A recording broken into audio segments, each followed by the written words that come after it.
Setting boundaries is an act of self-love and self-respect, first and foremost. It's for you. A lot of times I think when we think about setting boundaries, we think it's about the other person. Too often in these spaces, we think of setting boundaries as keeping people a certain distance or a certain kind of parameter away from you. And I think that's the wrong way to look at boundaries in general. Boundaries are for you first. It's not for other people. Boundaries are not to keep someone else in their place. It's not to let somebody else know where they stand. You see how that's like kind of cold and disconnected, and it's kind of manipulative, and it's not very compassionate and loving at all. Boundaries should actually be for you.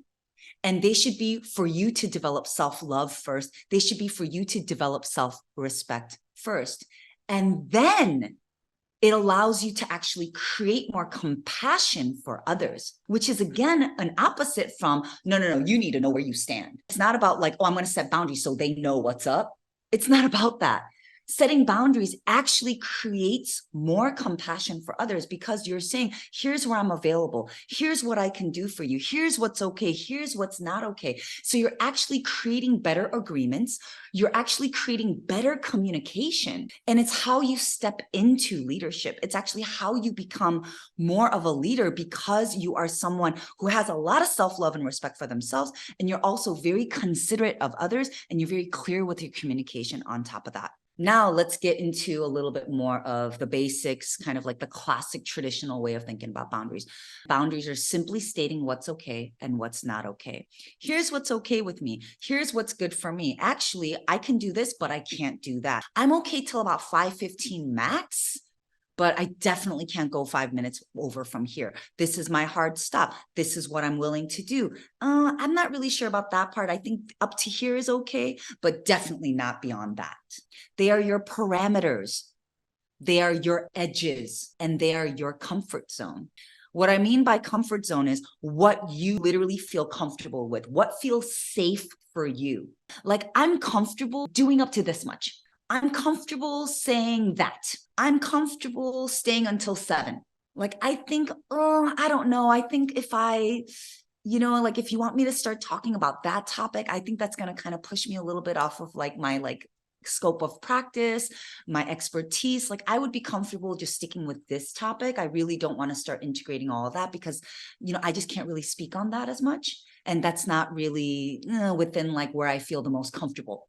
That's what I mean about comfort zone. So it's not just about placing a rule on somebody else, but it's about knowing where you max out so that you could be clear about communicating that to the other person, not just throwing an arbitrary rule out there on somebody else just so you can exercise your power. That is not how I want you to set boundaries. Boundaries are a practice of high love and high integrity to yourself and to others as well. There is a huge difference between rules and boundaries. I think a lot of times people mistake boundaries for rules. Rules can be often arbitrary, and sometimes you do need rules, right? You need rules to maintain policies so that you have a standard of procedure so that things don't go awry. But boundaries actually help you deepen your relationship with other people because what you're doing is you're actually stating your edges and you're clearly communicating that to them, and you're bringing them into understanding you better. You're actually letting them in by saying, here's what I'm actually comfortable with. Here's what I'm not comfortable with. I'm being very clear with you so that you can know who I am.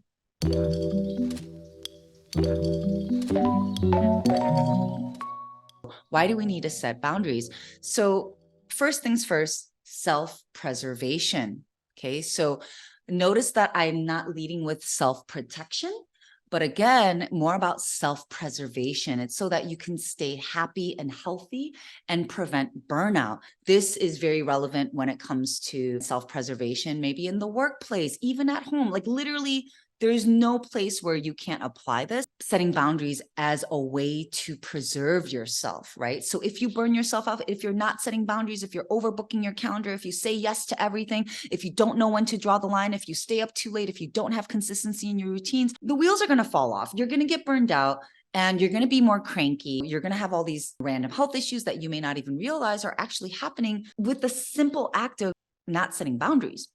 Okay. So if you start having symptoms, any kind of symptoms, from being irritable to having insomnia to having random breakouts, you can just go to very, very basics as, where have I been overextending myself? Where have I not been setting my boundaries? Have I been intentionally resting, preserving my energy, and so forth? We should also set boundaries so that we can set other people up for success and manage expectations. Now, you might think that this only applies in a work setting, but again, this is for all of your relationships, whether it's your family, whether it's like your friendships. If you make sure that you have set boundaries and you help people know what your edges are, what your comfort zone is, then people know what to expect. Let's say, for example, if your workplace knows that you have a standing meeting at 12 o'clock on Tuesdays and Thursdays, you are setting them up for success because now they can work around that time slot. We also need to set boundaries so that we can cultivate healthy, functional, and authentic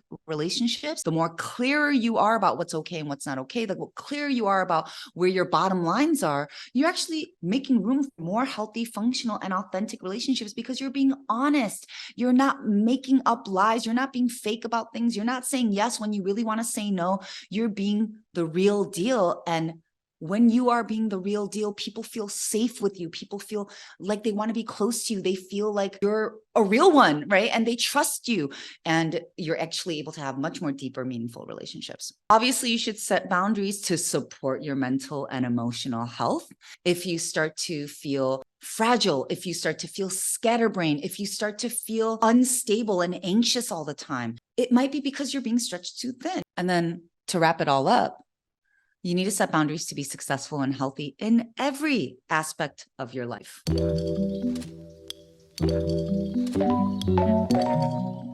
Here is how you feel when you don't set boundaries. So if you are feeling these things, if you resonate with these feelings, then what you can do is ask yourself, okay, well, I'm feeling these things. So where am I not setting boundaries? Where am I not setting boundaries for myself? Where have I not been taking responsibility over my schedule, over my energy, over my parameters, my edges, my time, and so forth? First, you just feel resentful all the time. If you are feeling resentful, right now towards somebody, anybody, if you're feeling resentful at work, if you're feeling underappreciated, right? Think about how many times you've been in a relationship and be like, I just feel like you're taking me for granted. And we often blame the other person for taking us for granted, but maybe it's us that's not setting better boundaries. Maybe we think that they're taking us for granted, but it's only because we keep overextending ourselves. We keep on doing things that nobody asks us to do. We keep on going above and beyond when no one's expecting that from us. And then we give, and all of a sudden we're feeling all butthurt. And then we say, I don't feel seen. And it's like, well, did you ask to be seen? Did someone ask you to do those things? Why did you even do that in the first place? So definitely an opportunity for you to take some radical responsibility when you start to feel or experience these things. If you feel resentful, if you feel underappreciated, if you feel frustrated, if you feel not heard, seen, or angry, right? I see this all the time. Like, I just don't feel seen. I don't feel heard at my job. And it's like, well, is it that you don't feel heard at your job? Or is it that you just keep on taking everything on without pushing back, without ever saying no? Exhausted. If you feel exhausted, maybe you've been literally stretching yourself too thin. Maybe you've literally been overloading your calendar. You've been doing too much. You've been adding too much to your social life. You haven't been saying no enough. If you are feeling these things, they're just a guide, right? So let them guide you back to your calendar. Shame. You feel shame when you don't set boundaries. So if you are feeling shame, if you're feeling guilty, if you feel insignificant, if you feel embarrassed, paranoid, humiliated, you may not be setting proper boundaries. When you don't set boundaries, you're obviously going to feel annoyed all the time. When you find yourself feeling irritable, annoyed, right? Everything seems to annoy you, right? Like, oh God, like, oh, you're like walking down the street and all of a sudden the person walking just a little too slow in front of you, it's annoying. You just feel so frustrated. Like everything just frustrates you. You know, you go to fill up your water bottle at the gym and it's like, oh, why isn't the water fountain moving fast enough? And you're just grumbly all the time. That might also be a side effect, a symptom of a pileup of unset boundaries. So by the time you go out into the world and you're just trying to live your life, you're fucking annoyed at everything. If you find yourself feeling frantic at any moment, if you find yourself all of a sudden, right, feeling all busy and anxious and you're scatterbrained, take a pause, right? Just say, hold on, you just might be doing the most right now. You might be doing too much. You need to pull it back a little bit. We know what it feels like when you're scatterbrained, right? A lot of times we'll say, I feel overwhelmed. But to me, that's just the same thing as being scatterbrained. You're just all over the place. The panic, the overthinking, to me, it's all the same. It's like overwhelm is the same thing as scatterbrained. It's just, you're just like ungrounded. And so think about what setting boundaries is. Setting boundaries is drawing the line. Draw the line in the sand, right? Literally use that visual. If you're frantic and you're all over the place and you're scatterbrained and you're overwhelmed, you don't know where the lines are. You don't know where the literal edges, you don't know where the fence is, you don't know where the line is in the sand. So when you start to feel that, just think, okay, hold on, let me take a step back. Let me zoom out for a second. Where do I need to draw some lines right now? Where am I bleeding out right now? Where have I taken on too much? Where did I say yes to something I shouldn't have? Where am I doing something that isn't my responsibility? Where did I agree when I didn't mean it? Where was I not honest with myself? And maybe I took on too aggressive of a deadline. At the end of the day, like, you're in control. You always have a choice. If you start to feel that, if you start to feel frantic, if you start to feel this, know that that's not like the norm. That's not your baseline. That's your baseline should feel calm and easy and peaceful. That should be your baseline. You should always, and I'm not saying be chill, but what I'm saying is you should feel a sense of ease. You should always feel like you're in the driver's seat. But if you feel like you're being whipped around in someone else's joyride, then you got to pump the brakes and you got to say, hold on, this isn't working for me. On the flip side of that, what may feel like the exact opposite of that would be feeling stuck. If you feel stuck, if you feel unmotivated, if you feel paralyzed, depressed, burned out, numb, these are all kind of, I think of these as like sinking feelings. If you are feeling this stuckness, if you're feeling this lack of motivation, think about how that could be a result of compounded boundaries that have not been set.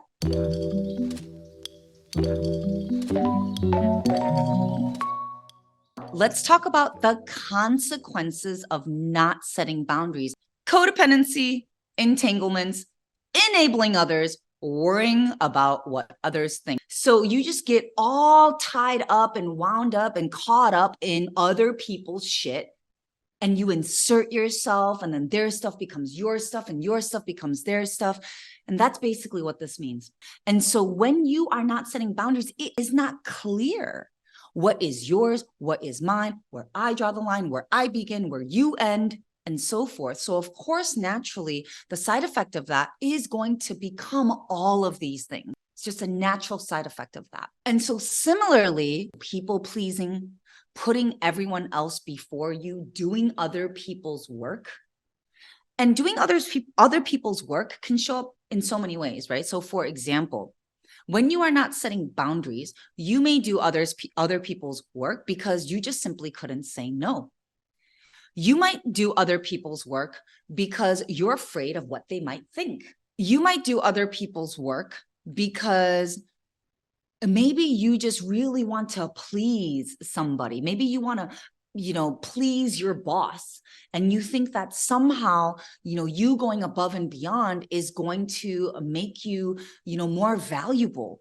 But at the end of the day, all you're actually doing is burning yourself out and getting yourself entangled, cross-wiring. And the next thing you know, you're just going to end up burned out. That's how you end up resentful. That's how you end up irritated. That's how you end up going home and then snapping at your partner when it has nothing to do with your partner. And so as you keep getting blurry and blurry with your lines, that's when it also becomes really, really hard to understand, like, what is the root issue? right? Like, what is the root issue? Like, are you actually mad at your partner, or is it because you're not setting boundaries at work? But why did you not set boundaries at work? Did you not set boundaries at work because you didn't actually set a boundary at home? So then you were feeling all frantic from that, and then you didn't have an opportunity to be mindful and pause, so that by the time you got to work, you were already frantic, and then you just said yes to something. Do you see how it all ripples? It can get messy so fast. So fast. This is why doing boundary work is so massive. This is not just about like letting somebody know that they can only call you between the hours of 2 and 4, right? This is literally such a practice of mindfulness. This is such a practice of self-awareness and self-love and respect. And it's such a practice of really understanding how you navigate the world and how you impact everybody else. I just want you to really think about boundaries as this huge thing that impacts you and everybody around you. Compromising personal time for others. Think about how often you compromise the time that you were supposed to take to work out, to do, I don't know, a skincare routine. Maybe you were going to do a face mask. Maybe you were going to foam roll and stretch and do a little 20-minute yoga session before you went to bed. But then somebody pinged you last minute. Somebody called you. And instead of saying, hey, I was actually about to jump on the mat for 30 minutes. Can I call you back afterwards if I'm still up? So it shows up in all of these little ways. And we think it's so harmless. We think that sometimes we're just being there for others. But then again, you have to be careful of the way that that ripples. When you are not setting boundaries, we often end up multitasking and doing too much. We end up having no clear direction, and you always feel frantic. The kind of multitasking that, especially that I'm talking about, is when you are unable to be fully present in one project because you're trying to do other projects at the same time. Because if you are multitasking at that point, you're not actually giving anything 100%. And that will naturally show up in the final product. It's going to show up somewhere over time. It might not happen the first time. It might not even happen the 10th time. But the time that it does, it might really bite you in the ass. And that one time might be the one time that like really just kind of breaks your trust with your team or your manager or your company. And so I just don't feel like it's worth it. Set boundaries in advance so that you don't have to end up multitasking and doing all the things. Imagine how much better you would be if you monotask. Imagine how faster you will be. Just try it. How many more single things can you get done, boom, boom, boom, boom, boom, boom, boom, in a row, than trying to do 4 things at once and spending all day doing those 4 things? Maybe you can do all 4 of those things in an hour instead of trying to do all 4 of those things in 3 hours.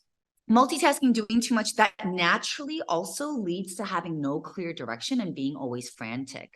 Because monotasking, it's like you can just find that groove and just stay there. And this also refers to life, right? Having no clear direction in life. This is a consequence of not setting boundaries.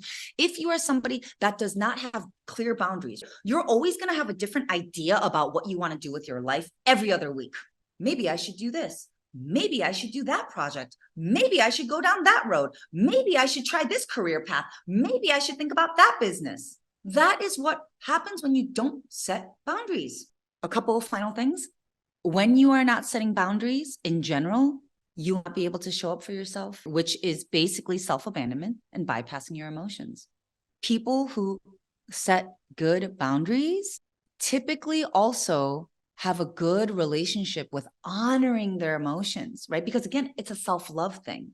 The ability to set boundaries is a self-love and self-respect thing. So somebody who sets boundaries has self-love, and somebody who has self-love honors their feelings.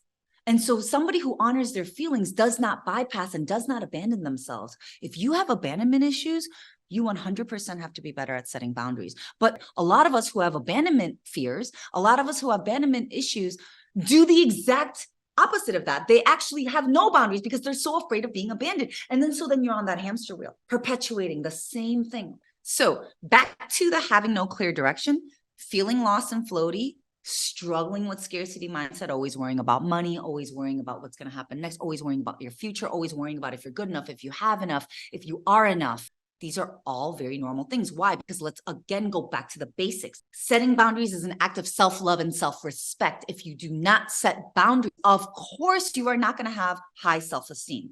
They just go together. So I know I just zoomed out and went really high level, but if you want high self-confidence, if you want high self-esteem, know your boundaries, know your non-negotiables, do one thing at a time. Be very, very clear. Don't be rigid and rule-based, but know exactly what you need when you want to do it and try to honor them for yourself with the intention of honoring yourself, not trying to keep somebody to a certain set of rules.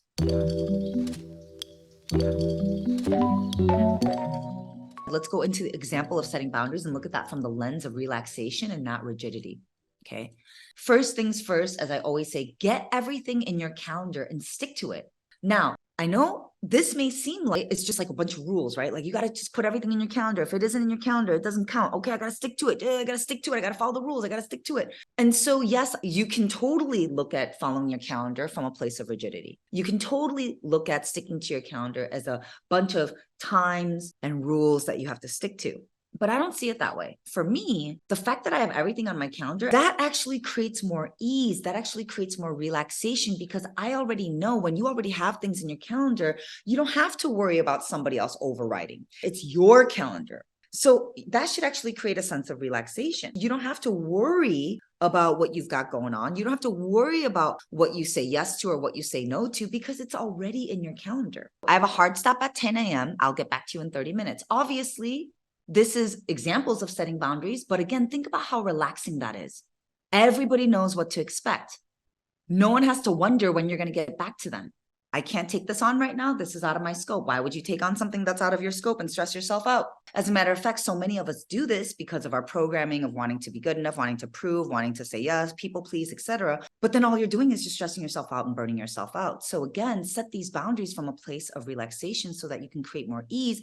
And then someone else can have the opportunity to prove how great they are at the thing that you're not good at. It actually ends up being a win-win for everyone. Then your boss gets to discover someone else who's actually good at this thing. The other person then gets to get credit and get acknowledgement and recognition for this thing that nobody knew that they could do until you said no. So this is actually more abundant and more generous for everyone. You're so afraid sometimes to say no because you want to prove yourself. You're afraid of missing out on opportunity, but then you just end up stressing yourself out. You can't even really execute the job when somebody else next to you might actually be able to do it in half the time, which is actually better for everyone, which actually lets you do more of what you are good at, which helps you actually move up faster as well, because now you're just excelling in your shit. I need space, I need time, I need collaboration, I need help. Obviously, we all know how much this is something that we used to struggle with in the past, right? Asking for your needs. But once again, all you're doing is just making it easy for everybody.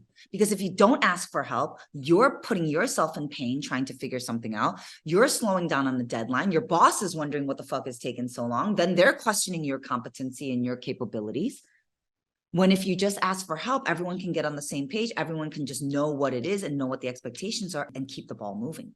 This is not my responsibility. This is what I'm willing to do. Same thing. This is not just about being rigid. You might see something like, this is not my responsibility. This is what I'm willing to do. At first, you might think like, ooh, that feels harsh. Ooh, I don't know if I can say that. Ooh, I feel bad. And it's like, no, you know what's bad? Taking on something that you actually can't be responsible for. You know what's bad? Doing something that you actually don't want to do. You know how bad that is for your health, your mental health, your emotional health? You know how bad that is for everybody else on the team? When you're doing something with caca energy, that shit ripples. So it's actually the most loving and respectful thing you can do for everybody involved. When you say, this is not my responsibility, you're actually creating more ease rather than taking on something that you shouldn't be responsible for, right? How many times have you taken on something that shouldn't be your responsibility and then it ends up going haywire or it ends up stressing you out and so forth? I'm not okay with this. Things have to change. Okay. I've literally said this to people many times. This mindset isn't going to work. This behavior isn't going to work. This kind of thinking isn't going to work. Like, we have to change some things. And that is the most loving and most relaxed thing we can do for everyone. Because why? You feel the tension. Everybody else feels the tension. You're actually relieving everyone of the tension that you know is in the room. No one's saying anything. So by you saying, I'm not okay with this, things have to change, is not only saying no more, we got to draw the line, but you're actually creating room for something new, something different, a shift, a pivot, a change, which actually ultimately helps everyone in the long run. This is not working for me. This seems a lot more harsh than it is when you actually practice saying it. You know how in the beginning, when you say, would you be willing, you feel like a robot? It's because you're not used to saying it. It feels like a foreign language. But now I say, would you be willing all the time? I say it out loud. I say it in email. I say it on text. It's not a big deal. It feels very, very normal. It feels normal to me, so it'll feel normal to the other person. If it doesn't feel normal to you, it will also feel awkward for the other person as well. But that's okay, because you got to do it awkward a few times before it becomes your language. Just like when you learn new words, just like when you learn new language, it feels very awkward and you feel kind of insecure and you don't really say it very loud. You kind of hold yourself back on the enunciation. It's the same thing. So in the beginning, it might be awkward for you to say something like, this isn't working for me. But over time, it will just become part of what you say, and it will just be natural and easy.